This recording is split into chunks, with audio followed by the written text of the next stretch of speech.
मैं संतोष और आप देख रहे हैं अचानक रिपोर्टर। हमारी उपस्थिति सीतामढ़ी जिला के रून्नीसैदपुर थाना क्षेत्र के अंतर्गत है और यहाँ एक मामला प्रेम से संबंधित है जो उसी के मारे हुए हैं। उसी व्यक्ति से हम जानने का प्रयास करते हैं आखिर वास्तविक क्या है, और आप बने रहिए हमारे साथ और कुछ सीखने का प्रयास कीजिए। इस कहानी में क्या आपको सीखने का मिलेगा, थोड़ा आप बने रहिए। बताइए आपका क्या क्या समस्या, शुरू से बताइए। हम 2 साल पहले हम शादी में यहाँ आए थे। हम उनको बोले टिकट बनाने के लिए। सबसे पहले तो आप दिल्ली रहती थी। हाँ सुनिए ना, दिल्ली से हम आए थे शादी में। यहाँ शादी में आए ना यहाँ, तो हम उनको बोले टिकट बनाने के लिए। टिकट बनाने के लिए बोले तो हम टिकट तो बना दिए। हमको सैदपुर में जाके टिकट पकड़ा दिए वो। और वहाँ उसी दिन ट्रेन में बैठे हमसे बातें खूब करने लगे। हम सोचे देवर है, मजाक कर रहे, हंसी मजाक कर रहे। वो दिन से कम 6 महीना खूब बात किए वो। बहुत ज़्यादा देर तक रात भर सोना हराम कर दिए थे। बात खूब करते थे रात भर। बात करते करते अक्टूबर आए। अक्टूबर में उसमें नवरात्रि में पहुंच गए हमारे पास। वो देवर दिल्ली पहुंच गए। अब वो दिल्ली पहुंचने के बाद 1 हफ्ता हमारे पास रहे, शरीर संबंध बनाए, हर चीज़ किए अपना। उसके बाद आए। 1 हफ्ता होने के बाद वो यहाँ आ गए। उसके बाद हमको बुलाया गया, करे तुम आ जाओ यहाँ पर। हम बोले नहीं, अभी नहीं जाएंगे। हम कह रहे नहीं नहीं आना पड़ेगा, नहीं आओगे तो हम वहीं मार के अथी भगा देंगे। देवर बोल रहा था। हाँ देवर बोल रहा था, नहीं आओगे तो खूब मारेंगे वहीं पर, नहीं तो किसी से मरवा देंगे तुम हम।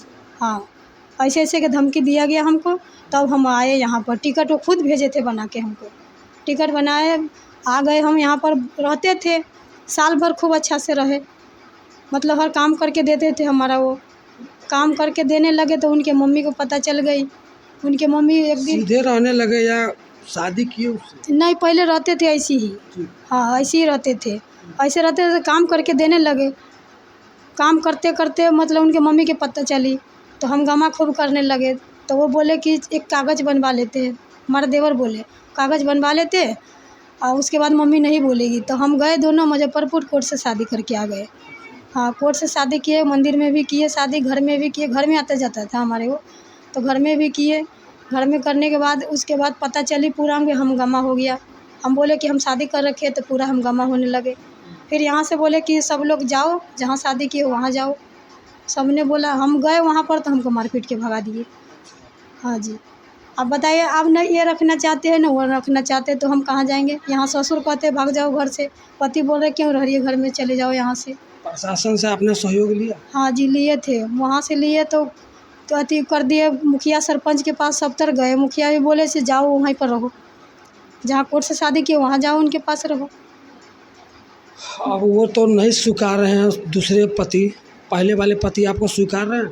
नहीं, ये भी कहते, सबको कहते जाओ, क्यों नहीं हमारे घर से निकल जाती है। कहने का मतलब ना पहले वाला है ना दूसरा वाला। कोई नहीं है हमारे साथ, तो कोई नहीं है। आप अभी बेसहारा हो चुके। हाँ बेसहारा होकर रह रहे हैं जबरदस्ती घर में। तो अभी आप किस टाइप के इंसाफ चाहते हैं, पहले वाले पति के साथ रहना या दूसरे वाले पति के साथ रहना? हमारा तो अभी कुछ समझ ही नहीं आ रही, हम कहाँ जाए। जब ये कह रहे नहीं रखेंगे, वो कह रहे नहीं रखेंगे, ये भी करे घर से भाग जाओ, ससुर करे घर से भाग जाओ। अब वो वहाँ जाते हैं तो वो भी मार के भगाते हैं, तो कहाँ जाएंगे। हमको खुदे मालूम नहीं कहाँ जाए। हम तो रोड पर ही जाएंगे। इंसाफ की गुहार लगा रही है तो कुछ तो उम्मीद होगा ना, जो हम भी कहाँ रहेंगे तो सुरक्षित रहेंगे, कुछ तो अब ये पहला पति तो कहते नहीं रखेंगे, तो फिर तो उनके पास जब किए है सब करे, उन्हीं के पास जाओ। सब बोले कि जाओ, जब कोर्ट से शादी किए तो जाओ उनके पास। तो उनके पास हम तो इसीलिए ना गुहार लगा रहे जो हमारे इंसाफ मिले उन्हीं के पास से। तो हमको उन्हीं से इंसाफ दिलवाइए। समाज में भी पंचायत स्तर पर कुछ हुआ है? हाँ यहाँ गांव में नहीं करने दिए है, सरपंच के पास हुआ था।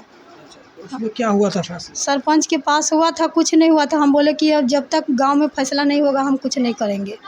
तो लड़ाई झगड़ा होता था ना, उसके साइन करवा लिए थे वो सरपंच से। लड़ाई नहीं करना है, जुर्माना करेंगे, वो करेंगे। 51,000 का जुर्माना ठोक दिए थे वो। हाँ तो कल हम गए थे बैंक में पैसा छुड़ाने, तो हमको मार के भगाए वहाँ से। ये उनके भाई जिनसे हम बात करते थे, उनके भाई मार के भगाए, हमको मारे भी भगा दिए। अच्छा, ये देवर अपना देवर या फरीक परिवार का देवर? वो हमारे ससुर 4 भाई है सगा। ससुर के भाई के? हाँ हाँ ससुर नहीं अपन। हाँ हाँ जी। तो किसी प्रकार से आप चाहते हैं जी इंसाफ मिल जाए, घर बस जाए? हाँ घर बच जाए। हाँ और कोई दुनियादारी से नहीं नहीं नहीं कोई किसी से। बच्चे कितने आप लोग? 3 बच्चे हैं, 2 लड़की है, 1 लड़का है छोटा। सबसे बड़ी वाली बच्ची कितने साल की? 15 साल की है। 15 साल की हाँ बच्ची हाँ है। हाँ। बताइए आप लोग कितना लापरवाही किए हैं। एक इसी से संबंधित एक श्लोक है, हम आपको सुनाने का प्रयास करेंगे। ये इश्क का दरिया है, डूब ही जाना है। दोस्तों, इसको इतना आसान नहीं समझिए, डूब जाना है। तो हमारे कहने का मतलब, आप लोग जो प्रेम के चक्कर में कहीं पड़ते हैं, कहीं के लोभ के चक्कर में पड़ते हैं, तो सावधान रहे, सजग रहे, सुरक्षित रहे। अन्यथा ये हमारे बगल में जो खड़ा है, क्या नाम है आपका? गुड़िया देवी जी जो है, इनके पास जो समस्या है, ऐसे समस्या कई माता बहनों को हो सकता है। तो आप लोग प्लीज़ सावधान रहिए, इस कहानी से कुछ सीखिए। और प्रशासन की ओर से हम विनती करना चाहेंगे कि इनको इंसाफ दीजिए, क्योंकि ये महिला अबला है, बहकावे में आकर कुछ गलती कर गई है, तो इन्हें इंसाफ दीजिए। इसी के साथ जय हिंद।